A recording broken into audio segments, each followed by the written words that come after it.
magbabalik po ang Wake of Ilocos, pero bago kami tuluyang magpaalam, nais muna namin pasalamatan ng mga taong tumulong para mabuo ang aming episode. Yes, of course naman. Personally, sis, would like to thank yung owner ko ng place namin ngayon for this episode. Yes. Which is the Caloy's Cafe and Grill, owned and managed by Mr. Carlos T. Valera. And of course, yung mga kasama niya, sina Madam Janet Valdez and Ma'am Marisa Tumbaga. Ayan, gusto ko lang sabihin ng mga services nila dito. Ayan. They have their catering, nag-serve sila ng catering. They also deliver. So you may just contact them on the following cell phone numbers: 0927-693-7158. Ayan. Sabagay, masusulat naman din sa baba eh. Tsaka 0917-8450-128. Ayan, yun po yung mga contact numbers na tawagan nyo para kung gusto nyo magpa-deliver or kung ano man yung mga gusto nyo ipa-reserve for some any such occasions, At diba? saka kahit na pagka regular days lang, pwede silang pupunta dito para mag-inuman, mag-dinner, dali ng buong tropa o ang buong pamilya dito sa Caloy's, dito lamang po sa Narvacan. Actually, napaka-pusin ng place, napaka-elegant, ang ganda-ganda lang, diba? Yes, at sa mga televiewers din natin dyan, down south and up north, dito po yan sa Narvacan, Ilocos Sur, kaya check it out. Along the highway lang po, Caloy's Cafe and Speaking along the highway, diba? Yeah. Meron silang gasoline station din dito. Yes. Ayan. Habang naggagas kayo, pwede kayong mag-drop by dito to take some food, diba? And then they also have their Villa Gloria Beach Resort. Dito rin yan sa Narvacan. Ayan, kung sino magpa-serve ng rooms or whatsoever, ayan, yung numbers mo na nandito ngayon. Oh yeah! Ayan, okay. So, sino pang mga nais mong pasalamatan? Okay, ako na muna ang babati ngayon.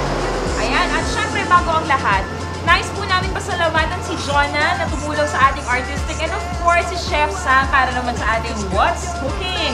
At maraming salamat din sa The Bridge Band na siyang tumugtog para kay Wade. Yes, thank you. Ayan, maraming salamat po. Napakagaling na banda. Maraming salamat din kay Mr. Pepito Alvarez. And belated happy birthday, Siza! And of course, hindi natin pwede makalimutan, happy birthday kay Direk Cedric!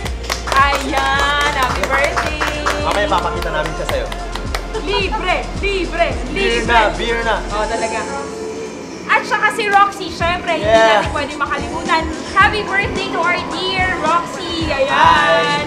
Nako, And of course, sa mga babies niya, Yes, sa mga babies niya. Huwag masyadong stress. Oo, huwag ka magpaka-stress, sister. Kaya mo yan. That's part of the life. Ayan. Okay. At, of course, maraming salamat din. Ayan, maraming salamat, of course, dito sa Caloy's Grill na nag-accommodate sa atin ngayon for this episode.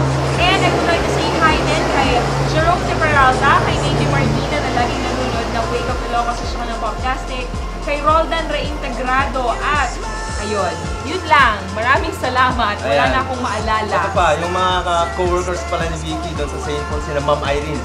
Ayan. Ma'am Marita Solet, saka si Ma'am Norby. And sa lahat mo ng mga co-workers nila doon. And of course, sa PG ko. Hindi ko yung makakalimutan. John Joseph. Wow. Yung mga co-workers din natin sa Cultural. Ayan. Sa St. Paul, sa UNP. And of course, yung mga lahat mo ng viewers natin. Kay Sir Mabet Takbas. Hello, sir. Yan. Okay, so? Diyan po nagtatapos ulit ang ating episode for today. Tumutok ulit next week dito sa nag-iisa at walang katulad na infotainment show sa buong Ilocania. Ito ang Wake Up Ilocos! Please follow me on Twitter. I tweet beautifs. Thank you.